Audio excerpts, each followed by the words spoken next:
यहाँ बालकांड के दोहा 121 से 160 तक का सारांश दिया गया है। दोहा 121। श्रीराम के गुणों का वर्णन किया गया है, जो अनंत और अद्वितीय हैं। उनका रूप और गुण अपार हैं, जो मानव अनुभव से परे हैं। दोहा 122। जो भक्त श्रीराम का नाम श्रद्धा से लेते हैं, वे धन्य होते हैं। श्रीराम का नाम सबसे उत्तम मंत्र है, जो मोक्ष प्रदान करता है। दोहा 123। श्रीराम के प्रति भक्ति का महत्व बताया गया है। भक्ति से मन शुद्ध होता है और शांति और समृद्धि मिलती है। दोहा 124। श्रीराम के गुण अनंत हैं, जिनका वर्णन शब्दों से संभव नहीं। यहां तक कि वेद भी उनके गुणों का स्तुति करते हैं।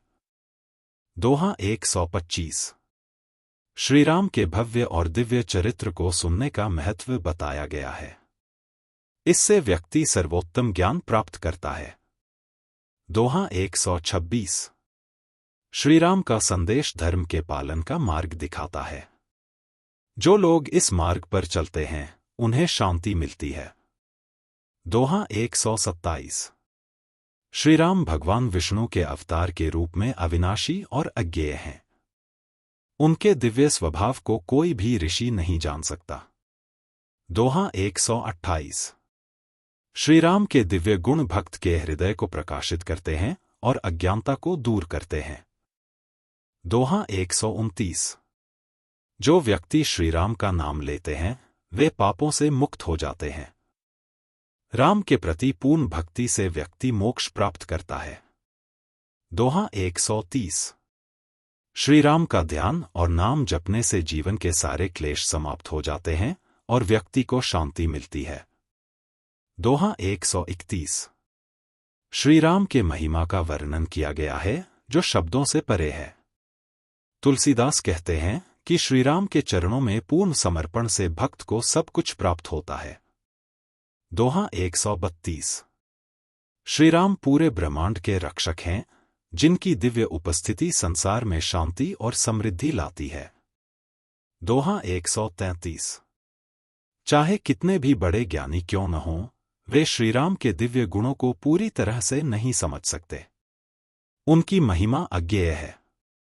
दोहा 134।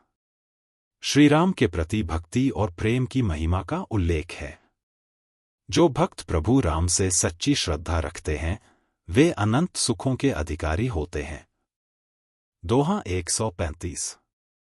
श्रीराम के जीवन की कथा को एक पवित्र नदी के रूप में चित्रित किया गया है, जिसमें डुबकी लगाने से सभी पाप धोने और शांति पाने का अवसर मिलता है।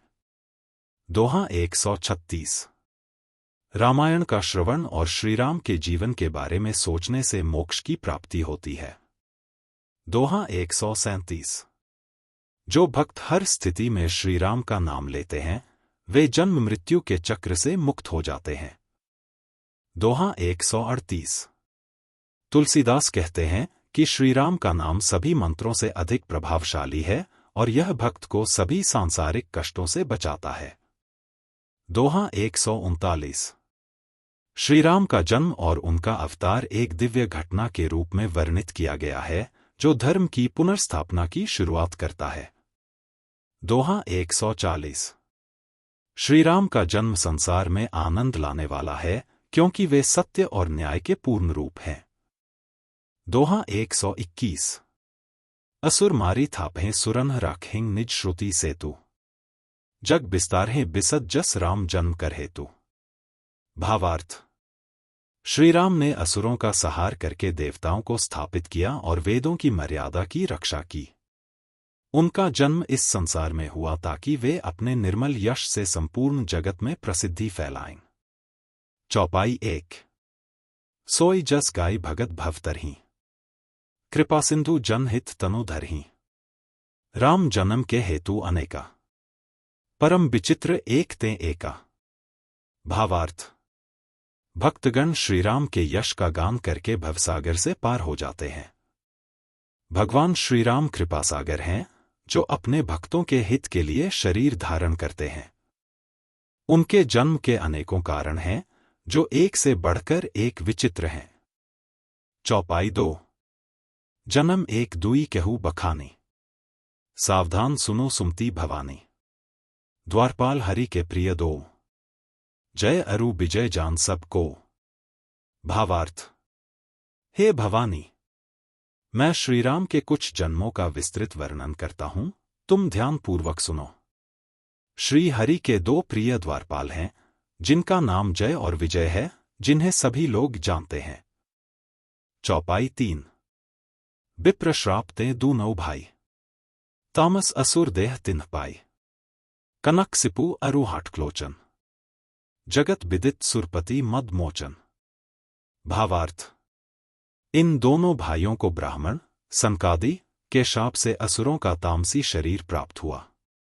एक का नाम हिरण्यकशिपु था और दूसरे का हिरण्याक्ष। ये दोनों देवराज इंद्र के गर्व को चूर चूर करने वाले और जगत में प्रसिद्ध असुर थे। विजयी समर बीर विख्याता, धरी बराह बपू एक निपाता। होई नरहरि दूसर पुनि मारा, जन प्रहलाद सुजस विस्ताराचार। भावार्थ। वे युद्ध में विजय पाने वाले विख्यात वीर थे। इनमें से एक, हिरण्याक्ष, को भगवान ने वराह सुअर का शरीर धारण करके मारा। फिर दूसरे, हिरण्यकशिपु, का नरसिंह रूप धारण करके वध किया और अपने भक्त प्रहलाद का सुंदर यश फैलाया। 4। दोहा। भय निसाचर जाई तेई महावीर बलवान, कुंभकर्ण रावण सुभट सुर विजयी जगजान 122। भावार्थ। वे ही दोनों जाकर देवताओं को जीतने वाले तथा बड़े योद्धा रावण और कुंभकर्ण नामक बड़े बलवान और महावीर राक्षस हुए, जिन्हें सारा जगत जानता है। 122। चौपाई। मुकुत न भय हते भगवाना, तीनी जन्म द्विज बचन प्रवाना। एक बार तिन्ह के हित लागी, धरेओ शरीर भगत अनुरागी। भावार्थ। भगवान के द्वारा मारे जाने पर भी वे, हिरण्याक्ष और हिरण्यकशिपु, इसीलिए मुक्त नहीं हुए कि ब्राह्मण के वचन शाप का प्रमाण 3 जन्म के लिए था। अतः एक बार उनके कल्याण के लिए भक्त प्रेमी भगवान ने फिर अवतार लिया। कश्यप अदिति तहां पितु माता, दशरथ कौसल्या विख्याता। एक कल्प एही विधि अवतारा, चरित पवित्र किए संसारा। भावार्थ। वहां उस अवतार में कश्यप और अदिति उनके माता पिता हुए, जो दशरथ और कौसल्या के नाम से प्रसिद्ध थे। एक कल्प में इस प्रकार अवतार लेकर उन्होंने संसार में पवित्र लीलाएं की। एक कल्प सुर देखी दुखारे, समर जलंधर सन सब हारे। शंभु कीन्ह संग्राम अपारा, दनुज महाबल मरई न मारा। भावार्थ। एक कल्प में सब देवताओं को जलंधर दैत्य से युद्ध में हार जाने के कारण दुखी देखकर शिवजी ने उसके साथ बड़ा घोर युद्ध किया, पर वह महाबली दैत्य मारे नहीं मरता था। वे दोनों, हिरण्याक्ष और हिरण्यकशिपु, राक्षसों के रूप में महावीर और बलवान हुए। रावण और कुंभकर्ण जैसे शक्तिशाली योद्धा बने, जिन्हें सारा जगत जानता है। भगवान ने उन्हें, हिरण्याक्ष और हिरण्यकशिपु, मारा, लेकिन वे मुक्ति नहीं पा सके, क्योंकि ब्राह्मण के शाप के अनुसार वे 3 जन्मों तक दुष्ट शरीर में थे। फिर भगवान ने उनके कल्याण के लिए भक्तों के प्रेम में पुनः अवतार लिया। इस अवतार में कश्यप और अदिति भगवान के माता पिता बने, जो दशरथ और कौसल्या के नाम से प्रसिद्ध थे। एक कल्प में इसी प्रकार अवतार लेकर भगवान ने संसार में पवित्र कार्य किए और सबको धर्म का मार्ग दिखाया। एक कल्प में देवता जलंधर राक्षस से युद्ध में हारकर दुखी हो गए थे। तब भगवान शिव ने जलंधर के साथ भीषण युद्ध किया, लेकिन वह महाबली दानव मारा नहीं गया। उस असुरराज की पत्नी परम सती और पतिव्रता थी, और उसी के प्रभाव से भगवान शिव, जो त्रिपुरासुर जैसे अजेय शत्रु का नाश करने वाले थे, उस दैत्य को नहीं हरा सके। भगवान ने छल से उस स्त्री का व्रत भंग किया और देवताओं का कार्य संपन्न किया। जब उस स्त्री ने यह भेद जाना, तो उसने क्रोध में आकर भगवान को शाप दे दिया। दोहा। बोले बिहसी महस तब ज्ञानी मूढ़ न कोई, जेहि जस रघुपति करहिन जब सोतस तेहि छन होई 124 का। भावार्थ। तब महादेव जी ने हंसकर कहा, न कोई ज्ञानी है न मूर्ख। श्री रघुनाथ जी जब जिसको जैसा करते हैं वह उसी क्षण वैसा ही हो जाता है। 124 का सोठा। कहु राम गुण गाथ भरद्वाज सादर सुनहो। भव भंजन रघुनाथ भजु तुलसी तजी मान मद। 124 का भावार्थ याज्ञवल्क्य जी कहते हैं, हे भरद्वाज, मैं श्री रामचंद्र जी के गुणों की कथा कहता हूं, तुम आदर से सुनो। तुलसीदास जी कहते हैं, मान और मद को छोड़कर आवागमन का नाश करने वाले रघुनाथ जी को भजो। 124 ख चौपाई। हिमगिरी गुहा एक अति पावने, बह समीप सुरसरी सुहावने। आश्रम परम पुनीत सुहावा, देखी देवऋषि मन अति भावा। एक भावार्थ, हिमालय पर्वत में एक बड़ी पवित्र गुफा थी। उसके समीप ही सुंदर गंगाजी बहती थी। वह परम पवित्र सुंदर आश्रम देखने पर नारद जी के मन को बहुत ही सुहावना लगा। एक निरखी सैल सरी बिपिन विभागा, भयउ रमापति पद अनुरागा। सुमिरत हरिहि श्राप गति बाधी, सहज बिमल मन लागी समाधि। दो भावार्थ, पर्वत, नदी और वन के सुंदर विभागों को देखकर नारद जी का लक्ष्मीकांत भगवान के चरणों में प्रेम हो गया। भगवान का स्मरण करते ही उन नारद मुनि के शाप की, जो शाप उन्हें दक्ष प्रजापति ने दिया था और जिसके कारण वे एक स्थान पर नहीं ठहर सकते थे, गति रुक गई और मन के स्वाभाविक ही निर्मल होने से उनकी समाधि लग गई। दो भावार्थ, एक महादेव जी हंसी में कहते हैं कि न कोई ज्ञानी है और न ही कोई मूर्ख। श्री रघुनाथ जी जब किसी के साथ जैसा व्यवहार करते हैं वह उसी क्षण वैसा ही हो जाता है। दो याज्ञवल्क्य जी कहते हैं कि हे भरद्वाज, मैं श्रीराम के गुणों की कथा कहता हूं, तुम श्रद्धा पूर्वक सुनो। तुलसीदास जी कहते हैं कि अहंकार और गर्व को छोड़कर रघुनाथ जी का भजन करो, जो जन्म मरण के चक्र को समाप्त करने वाले हैं।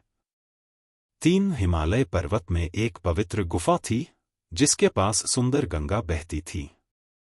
वह पवित्र आश्रम देखकर नारद जी को बहुत प्रसन्नता हुई और उनका मन आनंदित हो गया। चार पर्वत, नदी और वन की सुंदरता देखकर नारद जी का भगवान श्रीराम के चरणों में प्रेम बढ़ गया। भगवान का स्मरण करते ही उनका शाप समाप्त हुआ और उनका मन स्वाभाविक रूप से निर्मल हो गया, जिससे उनकी समाधि लग गई। भावार्थ, एक नारद मुनि की तपस्या को देखकर इंद्र डर गया और उसने कामदेव को बुलाकर उसका सम्मान किया। फिर उसे अपने सहायकों सहित नारद मुनि की समाधि भंग करने के लिए भेजा। कामदेव प्रसन्न होकर वहां से चला।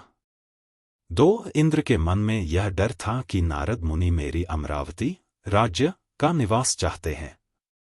जो लोग कामी और लोभी होते हैं वे कुटिल कोए की तरह सभी से डरते हैं। तीन जैसे मूर्ख कुत्ता सिंह को देखकर सूखी हड्डी लेकर भागता है और सोचता है कि कहीं सिंह वह हड्डी न छीन ले, वैसे ही इंद्र को यह चिंता थी कि नारद मुनि मेरा राज्य न छीन ले, लेकिन उन्हें लाज नहीं आई। चार जब कामदेव उस आश्रम में पहुंचा तब उसने अपनी माया से वसंत ऋतु उत्पन्न की। वहां रंग बिरंगे फूलों वाले वृक्ष खिल गए, कोयले कूकने लगीं और भौंगरे गुंजार करने लगे। पांच वहां शीतल, मंद और सुगंधित हवाएं चलने लगीं, जो कामाग्नि को और भड़काती थी। रंभा और अन्य देवांगनाएं, जो कामकला में निपुण थीं, वहां उपस्थित हुईं। छह वे गाने लगीं और नाना प्रकार के खेल खेलने लगीं। कामदेव अपने सहायकों को देखकर प्रसन्न हुआ और फिर उसने नाना प्रकार के मायाजाल रचने शुरू किए। साथ लेकिन कामदेव की कोई भी कला नारद मुनि पर प्रभाव नहीं डाल सकी। कामदेव स्वयं अपने नाश के भय से डर गया।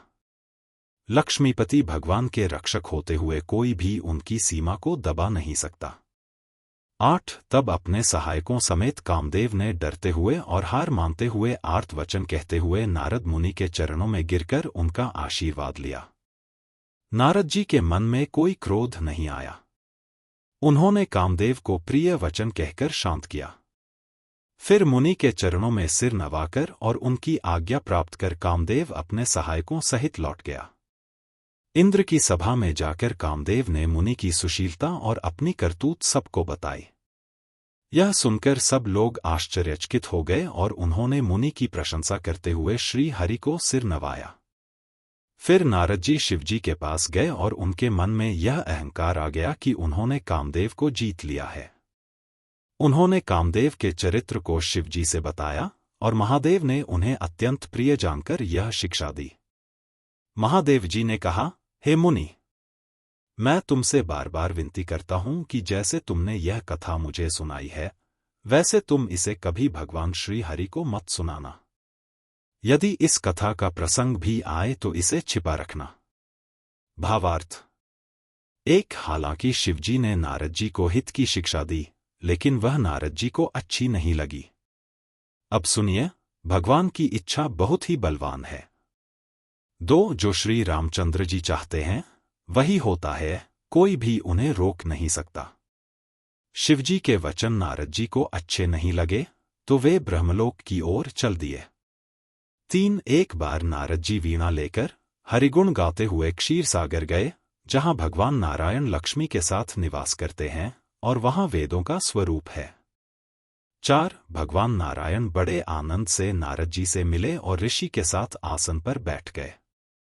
भगवान हंसते हुए बोले, हे मुनि, आपने आज बहुत दिनों के बाद मुझ पर दया की। 5, यद्यपि शिवजी ने उन्हें पहले ही सचेत किया था, फिर भी नारद जी ने कामदेव का सारा चरित्र भगवान से कहा। रघुकुलपति की माया अत्यंत प्रबल है और जगत में ऐसा कोई नहीं जिसे वह मोहित न कर ले। 6, भगवान ने नारद जी से रूखा मुंह किया और कोमल वचन में कहा, हे मुनि, आपका स्मरण करने से सभी मोह, काम, मद और अभिमान समाप्त हो जाते हैं। 7, भगवान ने कहा, मोह उस व्यक्ति के मन में होता है जिसमें ज्ञान और वैराग्य नहीं होता। आप तो ब्रह्मचर्य में रत और धीर बुद्धि हैं, ऐसे में कामदेव आपको कैसे सताएगा। 8, नारद जी ने अभिमान के साथ कहा, भगवान, यह सब आपकी कृपा है। भगवान ने देखा कि उनके मन में गर्व के भारी वृक्ष का अंकुर उग आया है। 9, भगवान ने तय किया कि मैं इसे तुरंत उखाड़ फेंकूंगा, क्योंकि मेरे सेवकों का कल्याण करना ही मेरा उद्देश्य है। मुझे मुनि का कल्याण करना और मेरा खेल करना है, इसके लिए मैं उपाय करूंगा। शिवजी ने नारद जी को हित की शिक्षा दी, लेकिन वह नारद जी को अच्छी नहीं लगी। भगवान की इच्छा बहुत शक्तिशाली होती है, जो न केवल निर्धारित करती है बल्कि उसे पूरा भी करती है। जो श्री रामचंद्र जी चाहते हैं वही होता है और कोई भी उनकी इच्छा के विरुद्ध नहीं कर सकता। शिवजी के वचन नारद जी को ठीक नहीं लगे, इसलिए वह ब्रह्मलोक की ओर चल दिए। नारद जी एक बार वीणा लेकर हरिगुण गाते हुए क्षीर सागर गए, जहां भगवान नारायण लक्ष्मी के साथ निवास करते हैं और वहां वेदों का स्वरूप है। भगवान नारायण ने नारद जी को बड़े आनंद से स्वीकार किया और ऋषि के साथ आसन पर बैठ गए। भगवान हंसते हुए बोले, हे मुनि, आपने मुझे बहुत दिनों के बाद मुझ पर दया की। यद्यपि शिवजी ने नारद जी को पहले ही सचेत किया था, फिर भी नारद जी ने कामदेव का पूरा चरित्र भगवान से कह सुनाया। रघुकुलपति की माया अत्यंत प्रबल है और पूरी दुनिया में ऐसा कोई नहीं है जिसे वह मोहित न कर ले। भगवान ने नारद जी से रूखा मुंह किया और कोमल वचन में कहा, हे मुनि, आपका स्मरण करने से सभी मोह, काम, मद और अभिमान समाप्त हो जाते हैं। भगवान ने कहा, मोह तब उत्पन्न होता है जब व्यक्ति में ज्ञान और वैराग्य का अभाव होता है। आप तो ब्रह्मचर्य में रत और धीर बुद्धि हैं, ऐसे में कामदेव आपको कैसे प्रभावित कर सकता है। नारद जी ने अभिमान से कहा, भगवान, यह सब आपकी कृपा है। भगवान ने देखा कि उनके मन में गर्व के वृक्ष का अंकुर उग आया है। भावार्थ। राजा ने राजकुमारी को लाकर नारद जी को दिखाया और कहा, हे नाथ, इसके सभी गुण और दोषों पर विचार करिए। राजकुमारी के रूप को देखकर नारद जी ने अपने वैराग्य को भूल दिया और उसे बड़े ध्यान से देखने लगे। उसके लक्षणों पर विचार करते हुए नारद जी अपने दिल में खुशी महसूस कर रहे थे, लेकिन उन लक्षणों को प्रकट नहीं किया। नारद जी ने मन में सोचा कि जो इसे विवाह करेगा वह अमर होगा और रणभूमि में कोई उसे पराजित नहीं कर सकेगा। यह शील और पुण्य की मूर्ति कन्या है जिसे सब जीव सेवा करेंगे। नारद जी ने सभी लक्षणों पर विचार किया और मन में उन्हें संजोकर राजा से कुछ बोलकर चले गए। हालांकि उनके मन में यह चिंता थी कि वह इस कन्या को कैसे प्राप्त करेंगे। नारद जी ने सोचा कि अब मुझे वही उपाय करना चाहिए जिससे यह कन्या मुझे ही वरे। इस समय तो जप और तप से कुछ नहीं हो सकता। हे विधाता, मुझे यह कन्या कैसे मिलेगी? नारद जी ने भगवान से सुंदरता की कामना की, लेकिन वह जानते थे कि भगवान के पास जाने में बहुत समय लगेगा। फिर भी वह समझते थे कि उनके जैसे भगवान के भक्त का सहायक कोई नहीं हो सकता। इसलिए उन्होंने भगवान को ही सहायक माना। नारद जी ने भगवान से कई प्रकार से विनती की। तब भगवान अपने लीलामय रूप में प्रकट हुए। भगवान को देखकर नारद जी के नेत्र शीतल हो गए और वे मन में प्रसन्न हुए कि अब उनकी इच्छा पूरी होगी। नारद जी ने अत्यधिक आर्त, दीन होकर भगवान से कथा सुनाई और कहा, कृपा कीजिए और मेरी सहायता करें। हे प्रभु, आप अपना रूप मुझे दें, क्योंकि अन्यथा मैं इस राजकन्या को प्राप्त नहीं कर सकता। नारद जी ने और कहा, हे नाथ, जिस तरह मेरा कल्याण होगा वही कार्य शीघ्र कीजिए। मैं तो आपका दास हूं। भगवान ने अपनी विशाल माया का बल देखकर मन ही मन हंसते हुए कहा।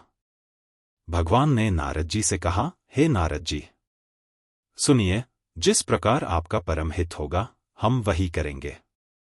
हम कुछ और नहीं करेंगे, हमारा वचन कभी भी असत्य नहीं होता।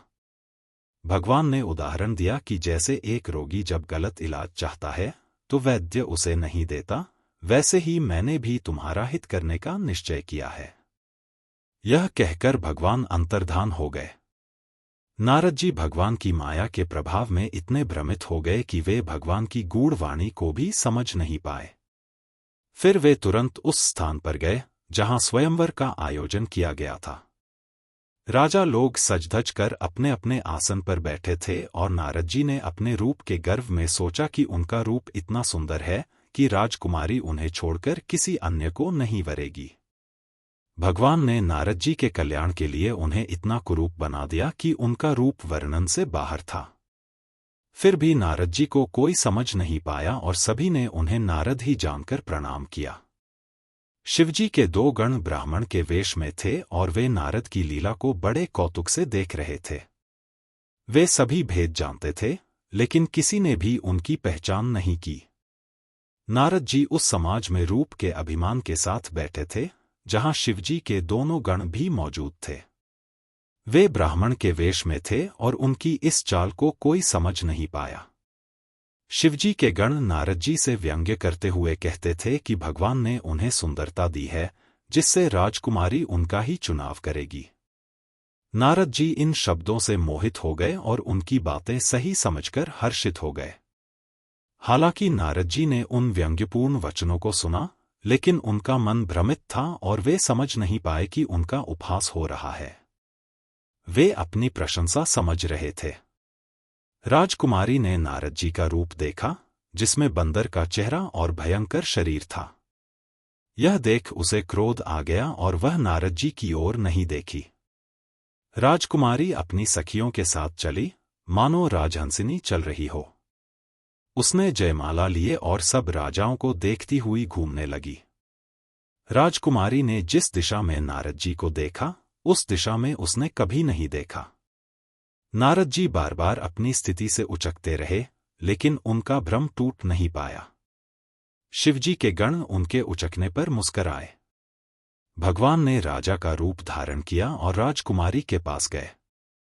राजकुमारी ने भगवान के गले में जयमाला डाली और भगवान उन्हें ले गए। सब राजसभा निराश हो गई। मुनि नारद जी अपने रूप को देखकर अत्यंत विकल हो गए। उनका मन माया में फंस गया और बुद्धि भ्रष्ट हो गई। वे बहुत निराश थे, जैसे किसी गांठ से मणि गिर जाए। फिर शिवजी के गणों ने मुस्कुराकर कहा कि वे दर्पण में अपना चेहरा देखें। नारद जी ने जल में अपना चेहरा देखा और अपना रूप देखकर उनका क्रोध बढ़ गया। उन्होंने शिवजी के गणों को कठोर शाप दे डाला यह कहते हुए कि अब वे दोनों राक्षस बन जाएं, क्योंकि उन्होंने उनकी हंसी उड़ाई थी। नारद जी ने फिर जल में देखा और अपना असली रूप पाया, लेकिन उनके मन में संतोष नहीं आया। उनका मुंह फड़क रहा था और क्रोध बढ़ता जा रहा था। वे तुरंत भगवान के पास गए, सोचते हुए कि या तो शाप दूंगा या प्राण दे दूंगा, क्योंकि लोगों ने उनकी हंसी उड़ाई थी। भगवान ने नरम शब्दों में मुनि से पूछा कि वे क्यों व्याकुल हो रहे हैं।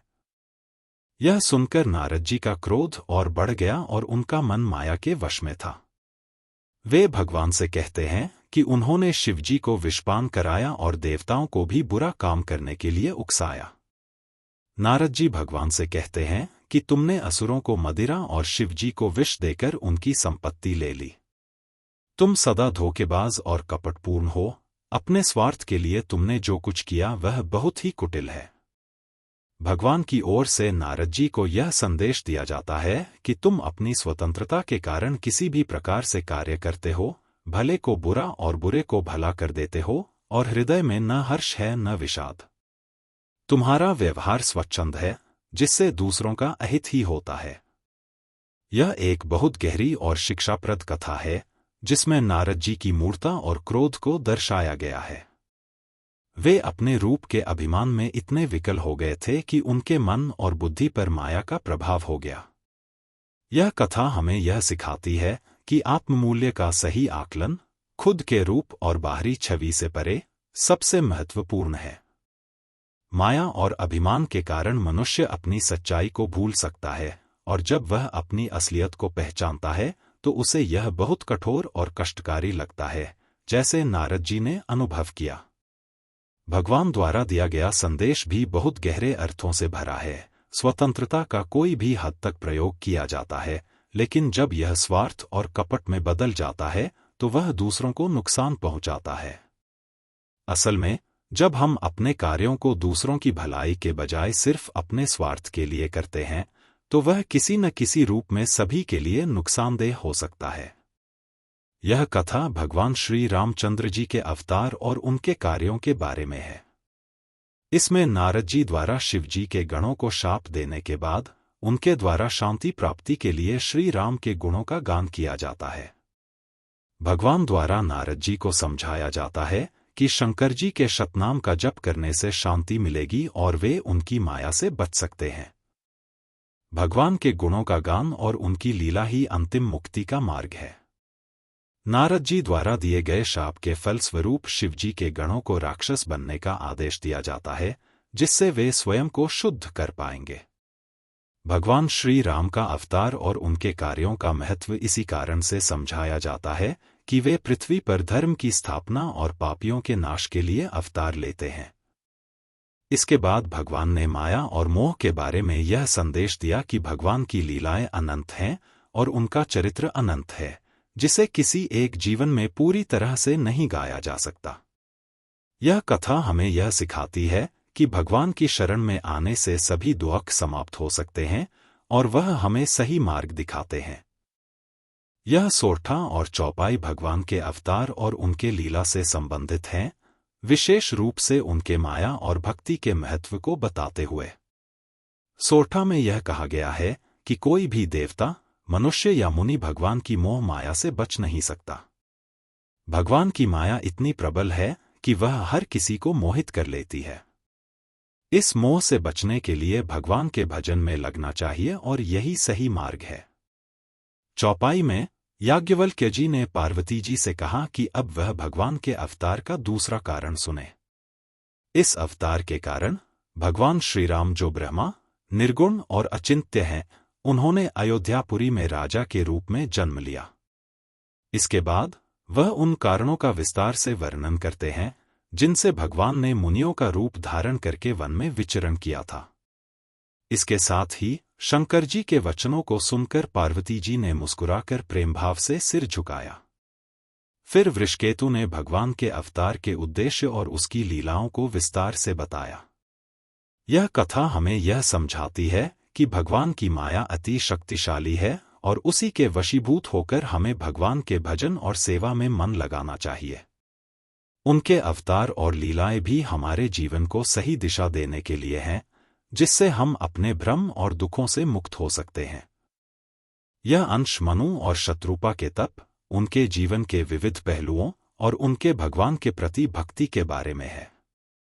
दोहा में यह बताया गया है कि मनु ने भगवान राम की कथा को सुनते हुए, जो कलयुग के पापों को हरने वाली, कल्याणकारी और अत्यंत सुंदर है, सुनने का निश्चय किया। यह कथा उस समय के पापों को समाप्त करने के लिए थी और यह मनुष्य को सही मार्ग पर चलने के लिए प्रेरित करती है। चौपाई में मनु और शत्रुपा के जीवन की शुरुआत की चर्चा की जाती है, जिन्होंने मनुष्य सृष्टि की रचना की। उनके जीवन के नैतिक आचरण को वेदों ने सराहा है। उनके पुत्र ध्रुव और प्रियव्रत भी महान थे और उनका जीवन भी धर्म और भक्ति से परिपूर्ण था। इसके बाद देवहूति और कर्दम मुनि की कहानी आती है, जिनकी कन्या देवहूति ने भगवान कपिल को गर्भ में धारण किया और जिन्होंने सांख्य शास्त्र का प्रसार किया। मनु के जीवन का आदर्श यह था कि उन्होंने बहुत समय तक राज्य किया और भगवान की आज्ञा का पालन किया। सोरठा और चौपाई में यह देखा जाता है कि मनुजी के मन में जीवन के अंतर्गत दुख आ जाता है, क्योंकि उन्होंने श्रीराम की भक्ति को न करते हुए जन्म बिताया। वे यह सोचते हैं कि उनका जीवन श्रीराम के भजन के बिना व्यर्थ चला गया। आगे के भाग में मनु और शत्रुपा ने राजपाट छोड़कर वन जाने का निश्चय किया। वे नैमिषारण्य पहुंचे और वहां मुनियों और सिद्धों के साथ समय बिताया। उनका शरीर दुर्बल हो गया, लेकिन वे संतों के समाज में नित्य पुराणों का श्रवण करते रहे और भगवान के नाम का जप करते रहे। उनका मन पूरी तरह से भगवान वासुदेव के चरणों में लग गया था और वे सच्चिदानंद ब्रह्मा का स्मरण करते हुए तप कर रहे थे। यह कथा हमें यह शिक्षा देती है कि जीवन में भक्ति और तप का महत्व है, और यदि हम भगवान की शरण में रहते हैं तो जीवन का हर पल सार्थक हो जाता है। यह भाग मनु और शत्रुपा के तप के दौरान उनके भगवान के प्रति भक्ति और उनके द्वारा भगवान से प्राप्त दिव्य कृपा के बारे में है। भावार्थ और संदेश। प्रभु के दर्शन की अभिलाषा। मनु और शत्रुपा की हृदय में निरंतर यही अभिलाषा थी कि वे परम प्रभु के दर्शन करें। वे भगवान को उस रूप में देखना चाहते थे जो निर्गुण, अनंत और अनादि है और जिनका ध्यान परमार्थवादी करते हैं।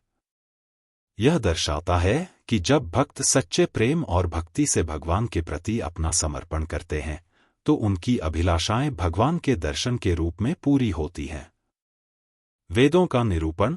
वेदों के अनुसार परमात्मा का निरूपण नेति नेति के द्वारा किया जाता है, अर्थात यह नहीं, वह नहीं। परमात्मा नित्य, अखंड और आनंद स्वरूप है। उनका स्वरूप साकार और निराकार दोनों रूपों में है और उनके अंश से ही त्रिदेव, ब्रह्मा, विष्णु, शिव प्रकट होते हैं। राजा रानी का तप। मनु और शत्रुपा ने न केवल तप किया बल्कि अत्यंत कठिन तपस्वी जीवन बिताया। वे जल, वायु और शारीरिक आहार को छोड़कर केवल भगवान के ध्यान में समाहित रहे।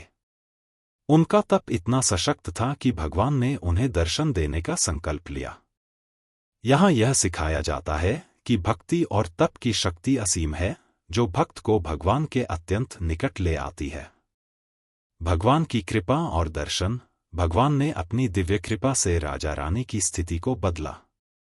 उनके तप के कारण भगवान ने उन्हें दर्शन दिए और उनका शरीर पुनः हृष्टपुष्ट हो गया।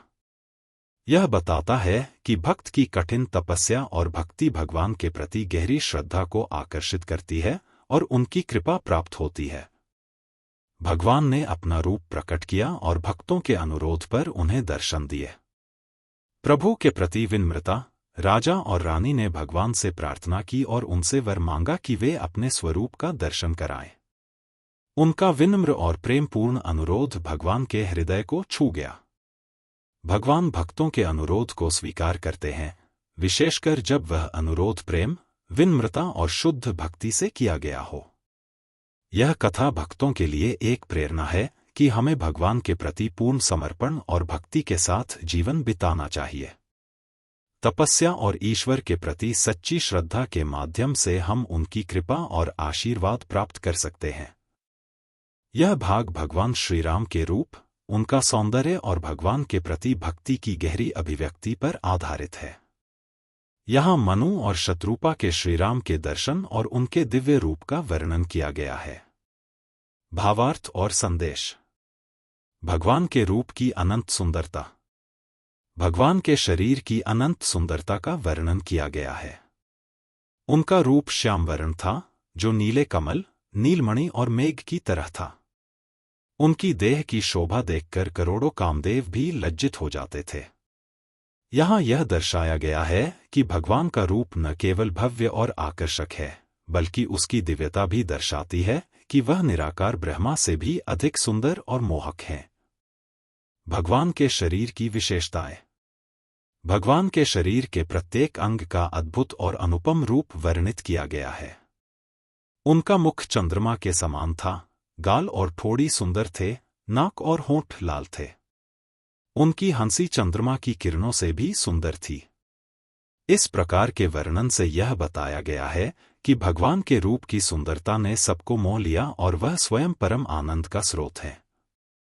भगवान का दिव्य आभूषण और आकर्षक रूप। भगवान के शरीर पर मकराकृत कुंडल, मुकुट, सुंदर कपड़े और आभूषण थे। उनके शारीरिक अंगों में एक अनुपम आकर्षण था, जो उनके भव्य रूप को और भी बढ़ा देता था। उनकी बाहें और कमर भी अत्यंत सुंदर और शक्तिशाली थी। यह वर्णन उनके अद्वितीय सौंदर्य और शक्ति को दर्शाता है, जो भक्तों को उनके प्रति आकर्षित करता है। सीता जी का स्थान और राम सीता का सौम्यता। श्रीराम के बाएं भाग में उनकी पत्नी श्री सीता जी का स्थान था, जो शोभा की राशि और आदिशक्ति की प्रतीक है। यह बताता है कि भगवान और उनकी शक्ति, सीता जी, का संबंध अविभाज्य और एक दूसरे के पूरक है। उनकी शक्ति ही उनके कार्यों और रूप की महिमा को विस्तार देती है। भक्तों की भक्ति और भगवान की कृपा। भगवान के दर्शन के दौरान मनु और शत्रुपा अत्यधिक आनंदित हुए। उनके हृदय में भगवान के प्रति प्रेम और श्रद्धा की गहरी भावना थी। उन्होंने भगवान के चरणों में गिरकर अपनी नतमस्तक भक्ति को व्यक्त किया। भगवान ने अपनी कृपा से उन्हें उठाया और आशीर्वाद दिया। यह दिखाता है कि भगवान अपने भक्तों के प्रति सदा दयालु और कृपालु होते हैं और उनकी भक्ति से भगवान अत्यंत प्रसन्न होते हैं। यह अंश भगवान श्रीराम के प्रति गहरी श्रद्धा, विश्वास और समर्पण को प्रकट करता है। यहाँ राजा और रानी दोनों अपनी इच्छाओं को भगवान के सामने रखते हैं और भगवान उनकी इच्छाओं को पूरी करने का वचन देते हैं। इन शेरों में भगवान की कृपा, उनके साथ भक्तों का निरंतर संबंध और भक्तों के प्रति भगवान की अनंत दया का वर्णन किया गया है। राजा द्वारा भगवान से पुत्र की इच्छा और भगवान का संकोच छोड़कर देने का वचन देना भक्त के लिए एक प्रेरणादायक संदेश है। भगवान के प्रेम और उनकी कृतज्ञता में निरंतर बढ़ते गए भक्तों के दिलों का आदान प्रदान भी इन शेरों में स्पष्ट रूप से दिखता है। यह वाक्यांश वास्तव में विश्वास, भक्ति और दया के एकता का प्रतीक है। आप इस अंश के बारे में और कुछ चर्चा करना चाहेंगे या इस काव्य के किसी अन्य भाग पर ध्यान केंद्रित करना चाहेंगे? यह भाग भगवान श्रीराम के अवतार के उद्देश्य और उनके भक्तों के प्रति अनंत प्रेम को प्रकट करता है।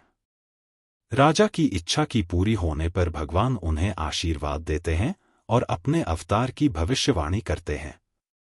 भगवान का यह वचन कि वे स्वयं उनके घर में जन्म लेंगे, उनके प्रति अटूट विश्वास और भक्तों की भक्ति को पुष्ट करता है।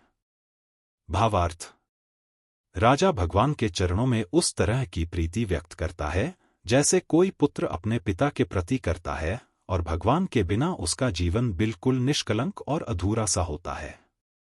भगवान ने राजा के अनुरोध को स्वीकार कर लिया और उन्हें अमरावती, स्वर्ग में जाने का आदेश दिया, जिससे उनके जीवन का उद्देश्य और भी महान बन जाएगा।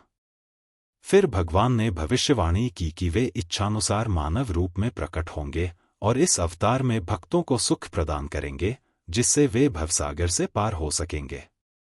महत्व: भगवान का अवतार भक्तों की भक्ति और सेवा के प्रति उनका अडिग वचन है।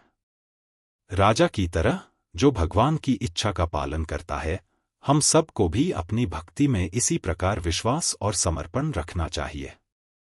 भगवान का दर्शन और उनकी कथा सुनना जीवन में भक्ति, ज्ञान और आत्मिक उन्नति का कारण बनता है। यह पूरी कथा भगवान श्रीराम के मार्गदर्शन, आशीर्वाद और उनके भक्तों के साथ गहरे संबंध को दर्शाती है। आप इस संदेश को अपने जीवन में कैसे लागू करना चाहेंगे? यह भाग भगवान श्रीराम के अवतार के अन्य महत्वपूर्ण कारणों को दर्शाता है। यहाँ भगवान की कृपा और भक्तों के प्रति उनका अडिग प्रेम स्पष्ट होता है। याज्ञवल्क्य जी ने भरद्वाज ऋषि से भगवान श्रीराम के अवतार के उद्देश्य के बारे में बताते हुए उनका मार्गदर्शन किया।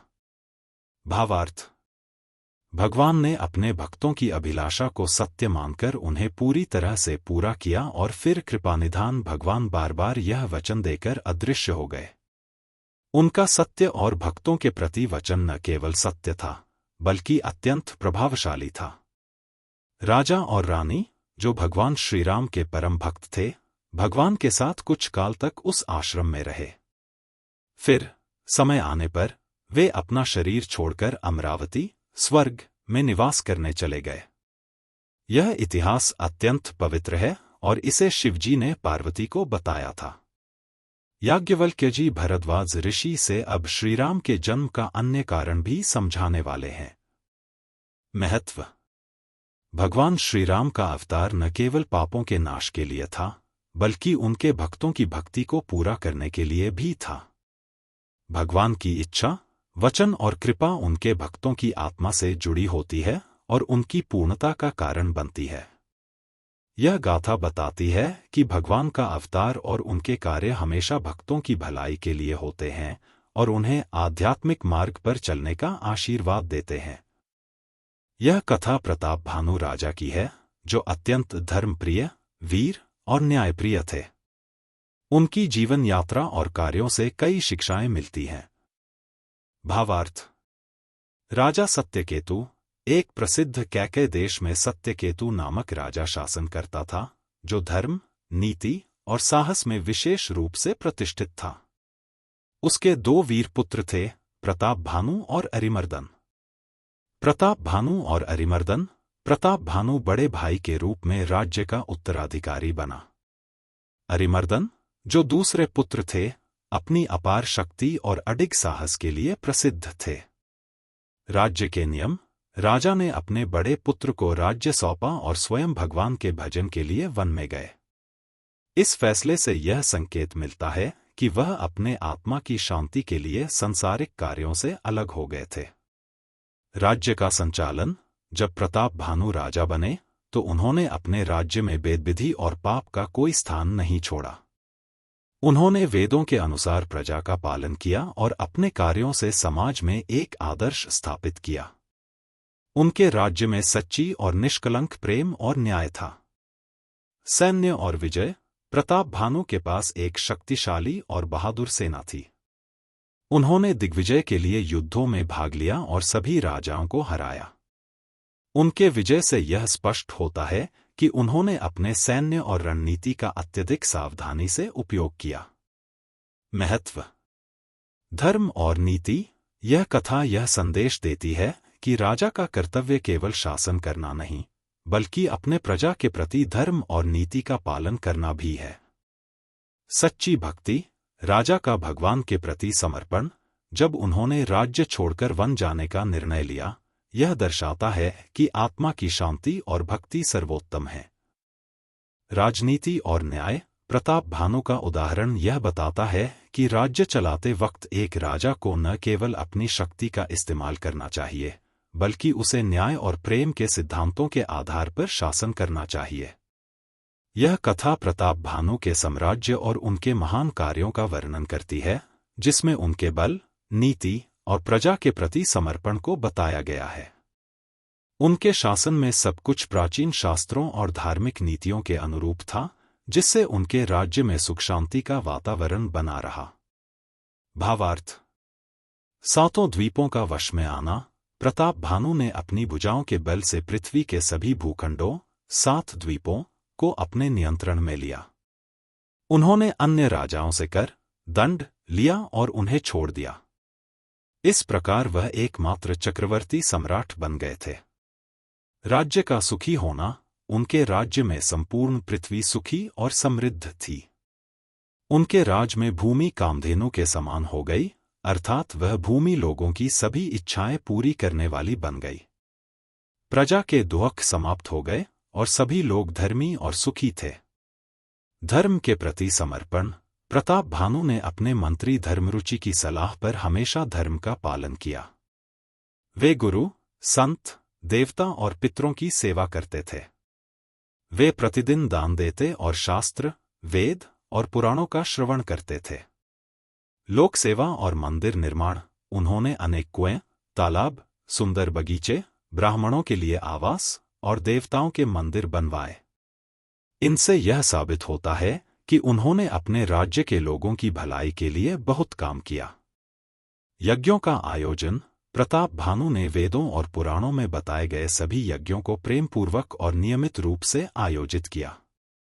उन्होंने हजारों यज्ञों को सही रीति से संपन्न किया, जिससे उनका राज्य धार्मिक और सामाजिक दृष्टि से उत्कृष्ट बना। महत्व। धर्म और नीति का पालन। यह कथा यह शिक्षा देती है कि एक राजा को धर्म, नीति और प्रजा के सुख के लिए सदैव समर्पित रहना चाहिए। उनके फैसले हमेशा जनकल्याण और धर्म के अनुसार होने चाहिए। लोक सेवा। प्रताप भानु का उदाहरण यह बताता है कि अपने राज्य में लोक सेवा और धार्मिक कार्यों को प्राथमिकता देना चाहिए, ताकि समाज में समृद्धि और शांति बनी रहे। समाज के प्रति जिम्मेदारी। राजा का यह कार्य समाज में कल्याण लाने का आदर्श प्रस्तुत करता है। उन्होंने न केवल अपने लिए बल्कि पूरी प्रजा के लिए काम किया। यह कथा राजा प्रताप भानु के साहस, धैर्य और पराक्रम का अद्भुत उदाहरण प्रस्तुत करती है। राजा ने एक कठिन शिकार पर जाने के बाद सुअर का पीछा करते हुए उसके साथ लंबी दौड़ लगाई, लेकिन बाद में उसे उस गुफा में प्रवेश करने से पहले रास्ता भूलने का सामना करना पड़ा। भावार्थ। राजा का निःस्वार्थ कर्म। राजा प्रताप भानु का हृदय किसी भी फल की इच्छा से रहित था। वह धर्म के मार्ग पर अपने कर्म, मन और वाणी से चलता था और सब कुछ भगवान वासुदेव को अर्पित करता था। यह दिखाता है कि सच्चे राजा को अपने कर्तव्यों को बिना किसी स्वार्थ के निभाना चाहिए। राजा का साहस और शिकार। एक दिन राजा शिकार के लिए गया और विंध्याचल के घने जंगल में शिकार करते हुए एक विशाल और भयानक सुअर का सामना किया। राजा ने उसे ललकारा और शिकार में जुट गया। इस दृढ़ निश्चय से राजा का साहस और निर्भीकता प्रकट होती है। राजा का साहसिक संघर्ष।